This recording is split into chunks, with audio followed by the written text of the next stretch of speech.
Hey, it's Colin Gray from the podcasthost.com, and you're listening to the 360 Entrepreneur with Jan Ilonga. This is episode 190, and today we talk about content stacking, getting more juice from your content. Here we go. Welcome to the 360 Entrepreneur Podcast, the show for entrepreneurs and small business owners who dream big and want to do bigger. Join some of the world's top entrepreneurs, internet marketers, and best-selling authors as they share their inspiring stories, their struggles, and give actionable tips that will help you build, grow, and promote your online business. Here's your host, Yanni Lunga. Hey, how's it going? Welcome to an episode that to some extent ties into what we were talking about with Aaron Orndorff. He talked about the importance of getting as much juice as possible from your content, and that is what today's episode focuses on. We're going to look at how you can really make the most out of any content idea you get, and we're also going to look at storytelling. So the topic of today's episode is twofolded, and we cover it from the podcaster's perspective. Today's guest expert, Colin Gray, has some advice that applies to you even if you don't have a podcast yet, but you still create content. Perhaps you write blog posts or you record videos or things like that. The show notes for today's episode is at yanilunga.com/episode 190. Okay, here is the interview with Colin Gray from thepodcasthost.com. In today's episode, we're joined by somebody who, first of all, is a friend and is somebody who I had the pleasure to meet at Podcast Movement in July. He's a podcaster, teacher, and speaker. He's the founder of thepodcasthost.com, a site that helps your podcast stand out, grow trust, and nurture fans. I said it, he's a podcaster. He's the host of PodCraft, show that is all about honing the art of podcasting. I'm so excited to welcome on the show Colin Gray. Colin, how's it going? Good, thanks, Jan. Very well.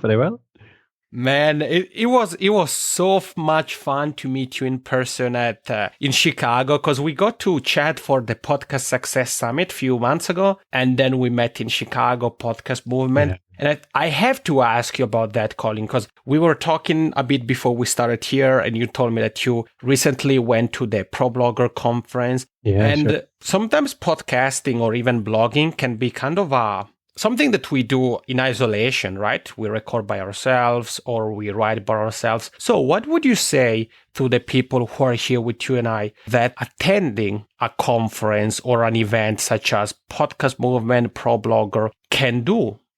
I mean, I think it's essential, because I was really guilty actually in my early days of running a business of thinking that you could do it all behind the computer, because it's easy, isn't it? I mean, we kind of like that approach to business because it's just simple. You're sitting in your bedroom, you're not having to go out and make the effort. But I remember the first couple of events I went to. I think the first big one in this industry was UK Podcasters back in 2014. So only a couple of years, actually. And I just remember the connections, like the people that I met, being amazed at how well we all got on, the sort of vibe of the community, of the people that we could, the connections that I made there have gone on now for 2-3 years and have made such a difference to what I've achieved. So yeah, it's just, I mean, there's loads of kind of tactics and things you can read about going along to conferences and getting the most from it. But really, it's going along and being sociable and liking people and being open to meeting anyone and everyone, because you can end up being quite tactical about these things, going along and like having aims and thinking, I want to meet this person, that person, because I want to achieve this. I want to get this for me. But I've found when I go along, be a bit more open about it, just talk to anyone, try and help them, then often that's when the best things have come out of it. It's turned out if I've helped them, then they've come back and, something really unexpected, something great has come back to me down the road. So it's just being open, being sociable as much as you can, even if you're a bit of an introvert like me. So yeah, they're just so worthwhile, and it can be hard to allocate the budget initially, but I have got much more out of conferences than I've put in terms of budget. Love it. Thank you, Colin. And I think you're right, because, I mean, you said there we could go into conferencing with all kinds of strategies, and there isn't necessarily anything wrong with that. But I think you touched upon a very interesting point, because you talked about being sociable and connecting with people. And I think what makes a difference, at least in my opinion, is that, for example, let's take you and I. We had been connected online and whatever, but I think that after meeting you in Chicago, chatting with you in person, having a few drinks on the John Hancock Tower or Center, whatever it's called, I really feel that you are now not somebody who is in my space, but you're a friend. So for me personally, I know that if at some point you would need something, whether that's, help promoting a piece of content, or you and I want to collaborate, whatever, I know I'm inclined to say yes, because you aren't just a person in my space, but you are first and foremost a person who I care about. You are a friend. So I think you really made it important, or you really stressed why conferences, events, and it really doesn't matter the size of the conference, right? Yeah, totally. I mean, the smaller ones are better sometimes, because you can make more intimate connections, I think, at the smaller conferences. Whereas if you go to the really big ones, like I'm going to Social Media Marketing World next year, and that's about 3,000 people. I don't know if I expect to get the same atmosphere as I did out of UK podcasters in the first place. That was only 100 people. Maybe that's why it worked so well. But even Podcast Movement, ProBlogger, they're sort of in the mid hundreds, like 500, 600 people. Yeah, it's kind of, actually Podcast Movement's a big one. It's 1,500, isn't it? But small events can be really good, because you can really socialize with lots of people, small networks, just a bit more intimate, and it can make great connections. Like you say, having that one in-person experience makes such a difference, because it's no longer just this avatar or this photo on the other end of the line. It's somebody you connect with much more. Mm-hmm. Amen to that. I really, Colin, I couldn't agree more. And for today's, I thought we could talk about, you have this epic, and I really mean epic. I was telling you before we started, you have written this, I think, call it a post is an understatement, because it's more of a guide that talks about content stacking, and you have different chapters, different layers, different things you touch upon there. And I think the first question I should ask you, Colin, when it comes to that is, could you give us a short definition of kind of what you mean by content stacking and why you think it matters for content creators? Yeah, the whole idea came out of really one of the biggest questions, the biggest concerns, the biggest barriers that I find with people we work with for podcasting. And it doesn't just count for podcasting, it counts for blogging and video too, which is why we call it content stacking. And it's around consistency. It's around people really, really struggling. Little businesses that we work with that know that podcasting can work for them, know that blogging, video can work for them, but they just can't find the time to keep it consistent. They can't go, right, I want to do a blog every week, and I want to do a video every week, and I want to do a podcast every week. So I know I should be hitting all of these mediums, because they're all ways to be found. They all have their different strengths, but they struggle. They just don't know how to make it all work together. Mm-hmm. So the concept behind content stacking is how you can, first of all, use all the mediums to their own strengths. For example, text, biggest search sort of area. So, you can you've got so much reach through blogging, but then you've got much larger engagement through podcasting. That's where you can turn people into fanatical fans. So really, it's about stacking up those different types of content, text up to video, up to podcasting, to really build that engagement step by step or block by block in that stack. And then figuring out how they tie together, how to do it in a way that you're repurposing each medium into the other, so that you can save a lot of time, you can make them all integrate together, so that actually it's possible to get out a blog, a video, and a podcast. In fact, more than that, a blog, a few videos, and a podcast, I think, every week, without much more effort than it takes to do just one bit of content, just one blog or one podcast. So that's really what it's about. It's about getting much more out of your one little bit of content creation that you try and do every week. I love it. Thank you, Colin. And I mean, you said consistency definitely is a big thing for content creators. And as you well said, it doesn't really matter if your medium is audio, video, text. Consistency is key. And you touch upon something, Colin, that we talked about with Aaron Orendorff, which is repurposing content. And he basically used the metaphor of content as a fruit that we really squeeze, as much as possible to get as much juice as possible. And you talked about repurposing content. And in the article, that obviously I'll link to that and everything else in the show notes, you talk about a concept that it was, for me personally, it was very interesting because I personally thought that it was kind of eye-opening, meaning it is something that sometimes I thought about, for example, for this podcast, but somehow when I read maybe the way you talked about it, I was really like, yeah, that's such a, for me, it was really a sort of aha moment. And you talked about the idea of breaking down or unpacking an idea. Okay. So can you share that with all of us? So first of all, if you maybe have an advice on some things we can do to number one, find ideas, and then, how we can unpack an idea once we have found it. Yeah. I mean, I think finding ideas, there's so many ways out there that people kind of, tools and tactics and stuff. It comes down to the questions that you're asked, doesn't it? It comes down to, the most common things that people come and ask you about. And the way that we do that at the podcast host really is surveys, where every time somebody comes to our website, we try and give them a little upgrade on each post. So we don't have custom ones for every single post, but we try and do a few different ones. And we have ebooks, we have guides, we have checklists, that kind of thing. So basically that's to try and get people to opt into our email list. And one of the first emails that people get on our email list is, what are you struggling with right now? Give us one or two questions. How can we help you? And that is what powers our content. We get so much in from that every single week. And you don't need to do it via email. You can do that via Twitter. You can do it via, just on your podcast, ask people to send in questions. But the key is to keep asking that question. Keep asking, what are you struggling with? What are you struggling with? What barriers are you facing? And that is what you create your content out of.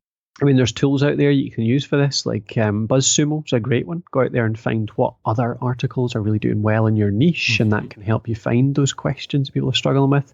Go to Quora, look up your area, look at all the questions people are asking on Quora. Go on Twitter as well. Use the advanced searches to find those questions.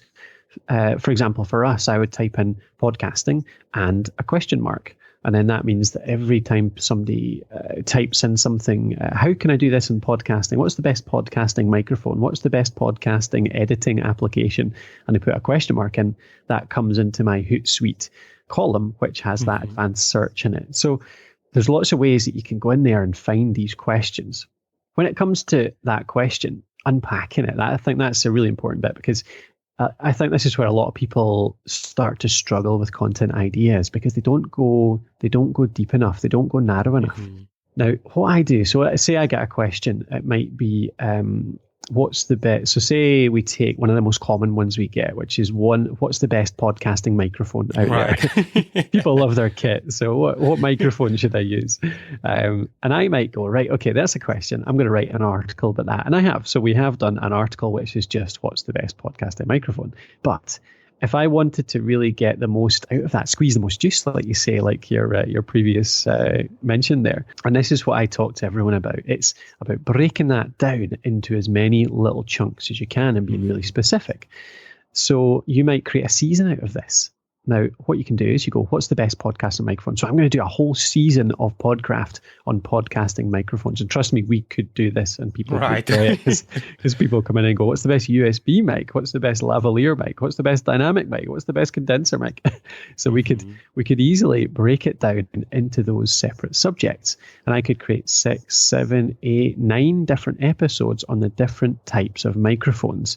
And even then think about, mic technique, cables that go with it, how you set up that mic with a recorder, with a mixer. So what I do is I really get that question, but I think about the components of that question and really break it down. And it's about thinking like a teacher, because that's what you're doing here. You're wanting to teach this subject, and a teacher wouldn't go in and just take like, what is physics? Why is the sky blue, or whatever? They wouldn't teach just one lesson on that. They'd have to teach all of the components of that, the things that build up to that.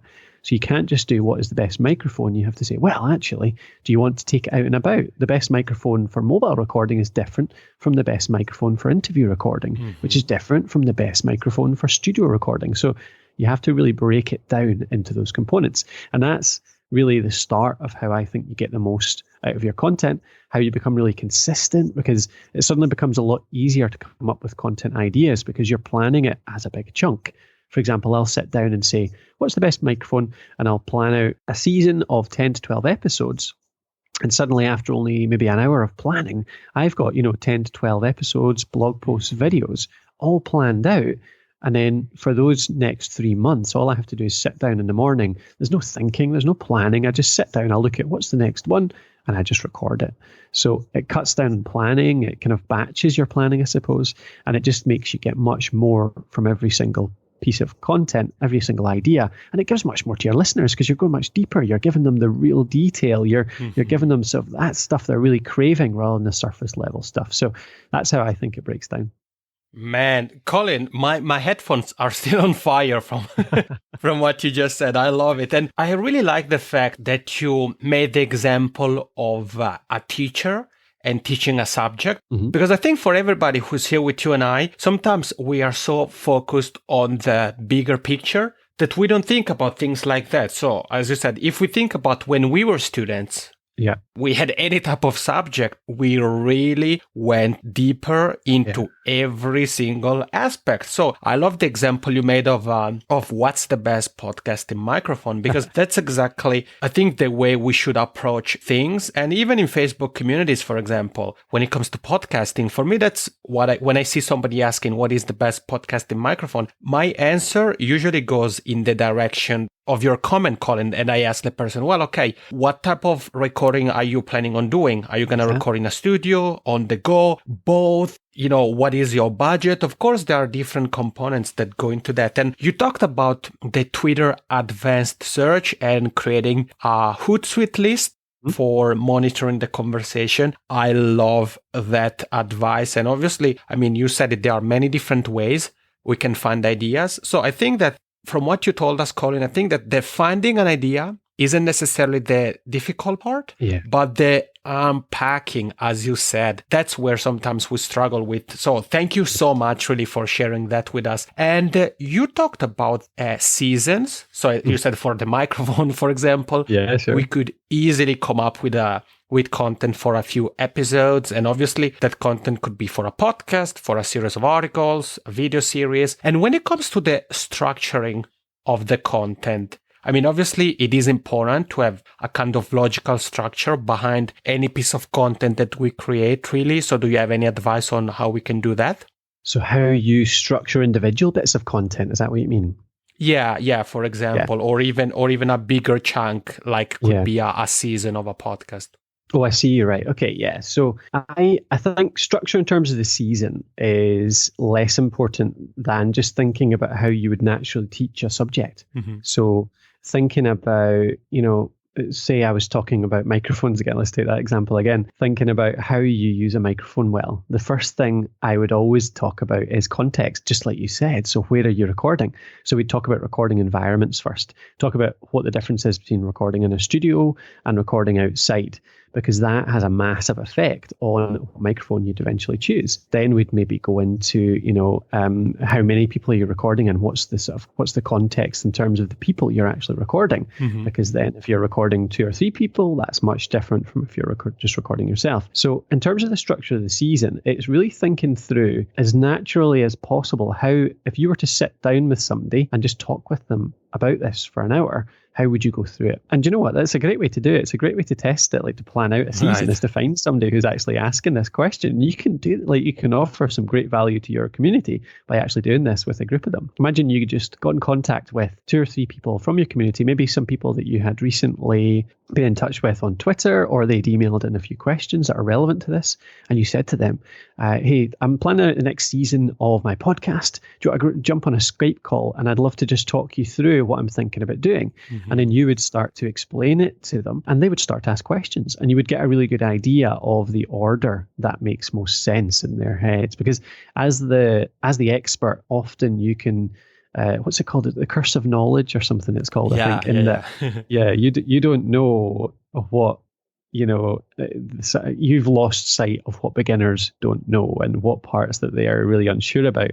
So just talking it through like that with some members of your community could give you some really good insight into how you would structure your season. And it would also, create maybe a few fanatical fans because you've given these people so much time and so much help through doing this. So that can be really helpful for seasons, I would say. In terms of the individual episodes, I think the structure you use, the specific structure you use is less important than the fact that you use a structure. Right. You choose something and stick to it, because there's a few reasons for this. First of which is if you set a structure, it creates a template for you to work within, which cuts down on mental effort, cuts down on confusion, cuts down on decision making, all of which makes it much easier for you to plan an individual episode. If you've just got so I do my intro, then I do my news, then I do my bit of content, and then I do an interview. If that's what you do every single time, then you're just filling in the gaps. You're not having to make decisions and use up that willpower, that decision-making ability every single time you're doing it. It just streamlines the process. So it makes it easier for you in the first place. Next, it helps with the whole stacking approach, because with a structure, if you set out a structure of, say, 4 sections on your show and you stick to them every single time, it means that you can get used to presenting them as individual segments and then chopping it up. So you have the whole thing in a podcast, but actually you can record it on video while you're recording it as well. And you can break it up. So you would have that introduction to the topic, maybe as a video, which is an introduction. You'd then maybe have some theory, which is, the kind of getting into the theory of the subject. Then maybe you have some case studies. So you'd give some stories about where this has worked. And then maybe you've got your actions. And that's, what you're going to do with this. And those could be 4 separate videos that could go on YouTube. Because, again, playing to strengths of the medium, you don't want to put out really a 30-minute video. Right, because, there's just not that much attention on YouTube or in video. People are distracted by other things. So you want to cut that down.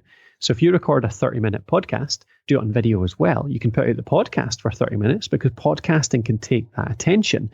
But you break it down into maybe 4 different videos, which are your 4 segments of the content, and you put them out separately. And suddenly, that's what I was mentioning earlier, you have a podcast, you have 4 videos, and then the show notes for the podcast happen to be a blog post. So you've got all of those bits of content out of one recording and writing session.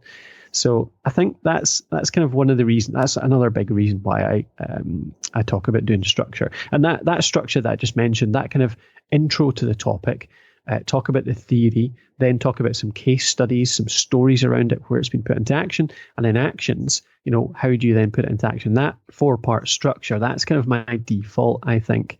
That's how I explain it to people. And I think it works for a lot of different teaching subjects. If you're teaching people, it works really well for teaching. But you can tailor it to your own context. It's always about making these things your own. So the fact that you choose a structure and stick to it is more important than choosing that specific structure. But if you do want a starting point, that can work.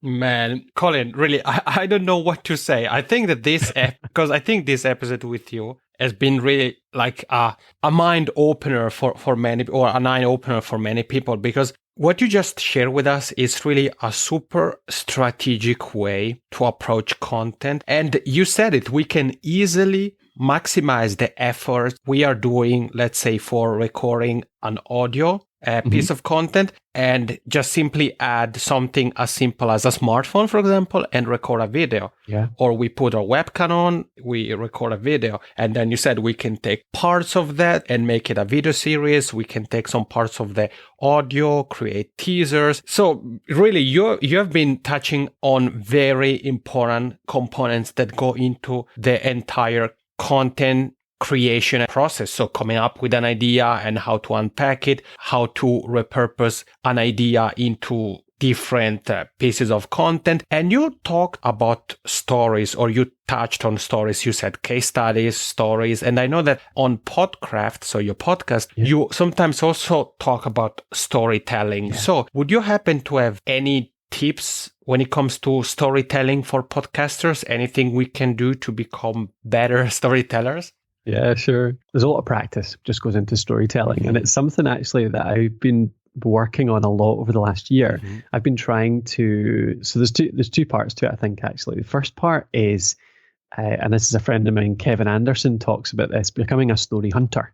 So I'm not sure if he came up with it, but he's the one that sort of introduced me to it. So it's about really being more aware in your life of where stories appear, of where stories come from, of when stories, pop up.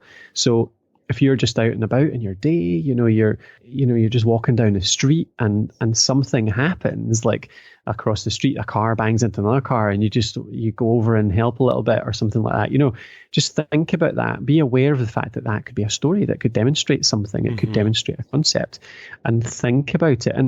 And being a story hunter also means logging these things as much as you can as well. So maybe at some point in your day, you choose 3 o'clock in the afternoon with your afternoon coffee or something. That's going to be your habitual time every single day from now on to just think about, the previous evening, this morning of that day, and think about what happened to me, what little things happened that I can just note down a few bullet points that are the part of a story. Because thinking about it that way, well, for me particularly, I've got a terrible memory. So if people ask me for examples of stories or, when this happened, that happened, I am terrible at remembering that stuff. So I have to do this. I have to sit down and write these things. Otherwise, they just disappear from my mind. And then somebody else tells me months later and I'm like, oh yeah, I remember that. I should have used that somewhere. So that's being a story hunter. It's being aware of stories and writing them down and making sure you're keeping a log of them. And the next part is practicing telling them. So find any opportunity you can to tell those stories back, because that's the only way you get better at it. And the structure that you can use, there's a few different ways you can tell stories, but the simple one is the 3-act structure, where a lot of films are based around it. Any story really tends to fall into 3 acts. And that happens to be, first act is, what do you call it? It's setting the scene, basically. I can't remember the technical word for it now off the top of my head, but setting the scene, it's the information, it's, where are we? Who is this person? Maybe a tiny bit of background, just showing people where we are in the story.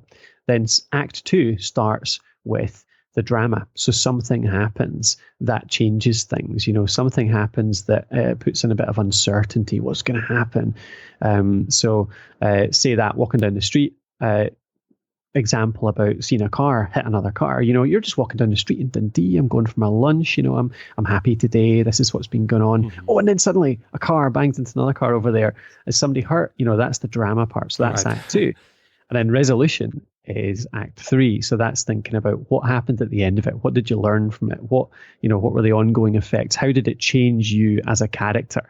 And that tends to be the sort of the main part of resolution. It's how did it change you? So it's thinking about hunting out those stories, noting them down, and then telling them back in that kind of structure, trying to tell them back to people as much as you can. And last thing I'll say in this is that I went through sort of a couple of months last year, I think it was, where I was doing a storytelling challenge for myself. And this was just for me, but I have thought about trying to do it online as well, whereby I just recorded a little video, 1 or 2 minutes of me telling a story. I just thought back in my life of something that happened to me that I could try and fit into that structure and just talk to the camera, and was getting better and better at it.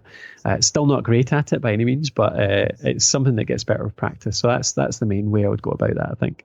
Well, you heard it. Those were the 3 parts storytelling is made of. And you said it, Colin. We all always have room for improvement. There is no doubt about it. But I really liked what you shared with us in terms of being more aware of what's happening around us when it comes to elements, components, facts of a story, characters even of a story. And that I think it is critical for us as podcasters, because obviously people hear us and they use their imagination. But if we really leverage storytelling, we can do a better job at triggering emotions, at really motivating people, inspire people, or have them be ready to take action, whatever action may be for us. And this, Colin, this has been a great interview. I want to say, first of all, thank you so much for everything you do for the podcasting community and for being here with us. No worries at all, Jan. Anything for somebody that I've drank 20-pound cocktails at the top of Right. Yeah, exactly. And to wrap it up, the final question I have for you, Colin, is twofold. The first one is, what is the quickest way to get in touch with you if somebody has questions or simply want to say thank you?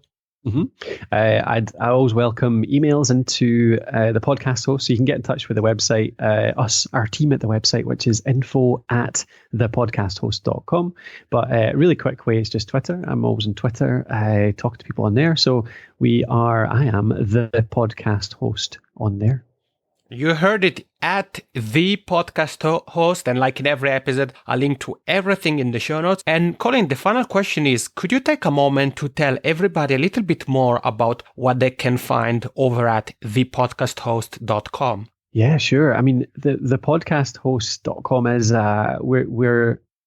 our aim with that site is to make it a resource for everything podcasting. So if you ever have a question about anything podcasting, from equipment to presentation skills to monetization to marketing, then we've got articles on there about every single subject. And we're always looking for more writers, actually. So if you're interested in writing about your own podcast, your own experiences, by all means, do get in touch.